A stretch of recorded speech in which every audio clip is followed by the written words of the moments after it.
Assalamualaikum warahmatullahi wabarakatuh. Kembali lagi bersama kami. Saya sendiri sebagai moderator, yaitu Rahman Asidik, dan ada kawan saya Rizky Wanda, Reynaldo Purba, Kurata Ayun, dan Putri Nazwa. Di sini kami akan membahas tentang Teorema 2. Sebelum kita mengenal lebih lanjut mengenai Teorema 2, kita harus tahu dulu apa itu sistem bilangan real. Yaitu bilangan real adalah semua bilangan yang bisa ditulis di garis bilangan, meliputi seperti bilangan bulat, pecahan, dan bilangan irasional. Nah, setelah kita mengetahui apa itu sistem bilangan real, kita juga harus mengetahui apa saja sifat-sifat aljabar pada bilangan real, seperti yang tertera pada PPT berikut. Itu seperti A1, A2, A3 yang sifat komutatif terhadap penjumlahan, itu A tambah B sama dengan B tambah A untuk semua A, B anggota bilangan real. Atau pada sifat asosiatif terhadap penjumlahan, seperti A tambah B tambah AC sama dengan A tambah kali B tambah C untuk semua A, B, C anggota bilangan real. Nah, itu juga ada juga sifat komutatif terhadap perkalian, asosiatif terhadap perkalian, juga ada elemen identitas pada penjumlahan bilangan real dan juga pada perkalian bilangan real. Nah, seperti itu, seperti yang tertera pada PPT berikut. Kemudian untuk pemaparan Teorema 2, saya serahkan kepada teman saya. Pembuktian Teorema 2 bagian A, di mana bunyi dari Teorema 2 bagian A adalah jika A ditambah B sama dengan 0, maka B sama dengan minus A. Pembuktian. Kita tahu bahwa A ditambah B sama dengan 0. Selanjutnya, kita ingin menghilangkan nilai A di ruas kiri. Nah, caranya dengan menambahkan masing-masing nilai minus A ke kedua ruas tersebut, sehingga persamaannya menjadi A ditambah B ditambah minus A sama dengan 0 ditambah minus A. Nah, langkah selanjutnya, dengan menggunakan sifat asosiatif penjumlahan, kita dapat mengelompokkan suku di ruas kiri menjadi A ditambah minus A ditambah B sama dengan 0 ditambah minus A. Selanjutnya, kita tahu bahwa A ditambah minus A sama dengan 0 karena setiap bilangan mempunyai invers. Sehingga kita akan memperoleh persamaan 0 ditambah B sama dengan 0 ditambah minus A. Nah, selanjutnya kita akan menggunakan identitas penjumlahan sehingga kita akan mendapatkan hasil B sama dengan minus A. Maka terbukti jika A ditambah B sama dengan 0, maka B harus sama dengan minus A. Bukti Teorema 2B. Jika A kali B sama dengan 1 dan A tidak sama dengan 0, maka B sama dengan 1 per A. Diketahui A kali B sama dengan 1. Maka, dari A kali B sama dengan 1 akan kita buktikan dari mana dapatnya B sama dengan 1 per A. Langkahnya, dikalikan kedua ruas dengan 1 per A. Hasilnya berarti A kali B kali 1 per A sama dengan 1 kali 1 per A. Kemudian menggunakan sifat asosiatif. A kali B yang letaknya di pertama menjadi kemudian setelah 1 per A. Maka 1 per A kali B sama dengan 1 per A kali 1. Kemudian digunakan sifat inverse. 1 per A dikali A, kemudian dikali B sama dengan 1 per A kali 1. Hasil dari 1 per A kali A sama dengan 1, maka 1 dikali B sama dengan 1 per A kali 1, sehingga dapat B sama dengan 1 per A. Baik, saya jelaskan contoh Teorema 2 bagian A. Diketahui 7 tambah X sama dengan 0. Buktikan bahwa X sama dengan min 7. Misalkan A sama dengan 7, B sama dengan X. Karena A tambah B sama dengan 0, maka 7 tambah X sama dengan 0.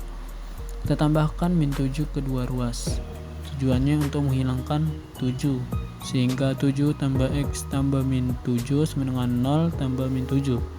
Kemudian kita gunakan sifat asosiatif, sehingga 7 tambah min 7 tambah X sama dengan min 7. Nah, kemudian kita sifat inverskan, sehingga menjadi 0 tambah X sama dengan 7.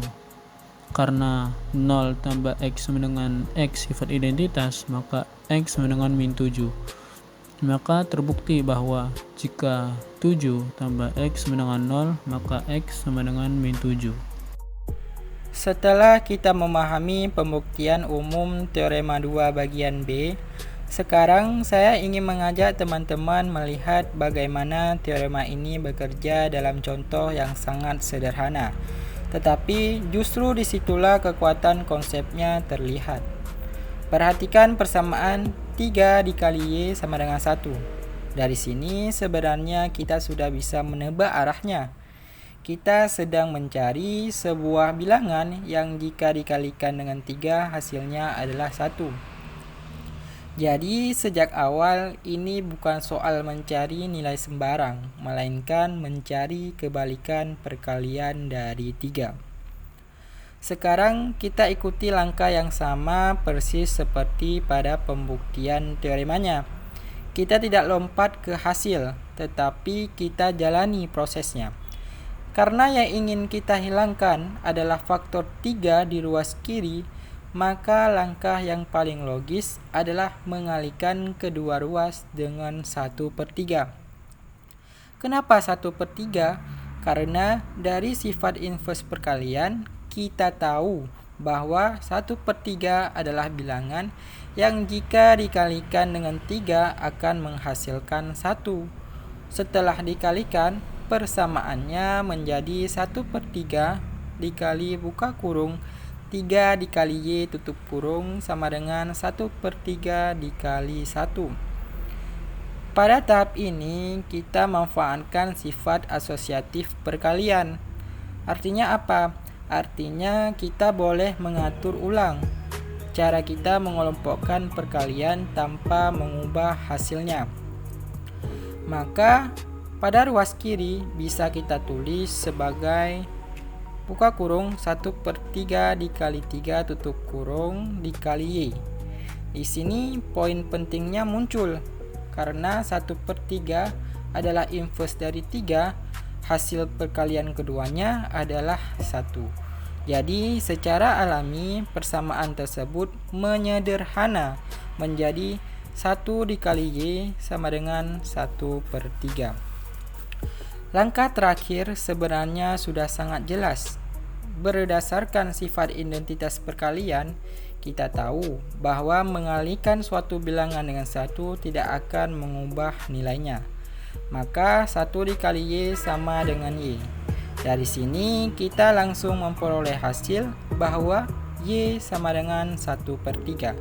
Jadi tanpa perlu menebak-nebak, kita sampai pada kesimpulan bahwa solusi dari persamaan 3 dikali Y sama dengan 1 adalah Y sama dengan 1/3.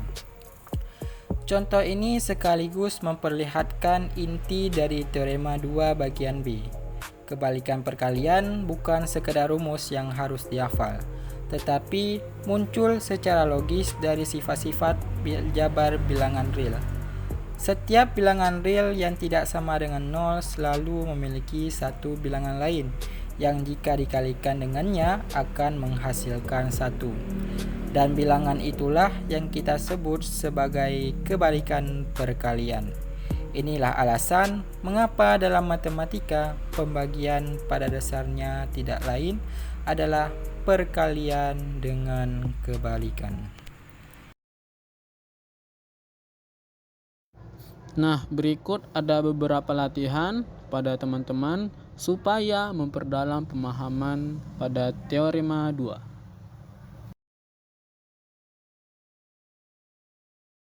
Nah, setelah pemaparan dari teman kita tadi, kesimpulannya bahwa jika A tambah B sama dengan 0, maka B adalah lawan dari A. Itu seperti yang kita tahu tadi, hasilnya B sama dengan min A. Kemudian jika A kali B sama dengan 1 dan A tidak sama dengan 0, maka B adalah kebalikan dari A. Itu B sama dengan 1/A. Artinya setiap bilangan real punya lawan tambah dan kebalikan kali, kecuali 0.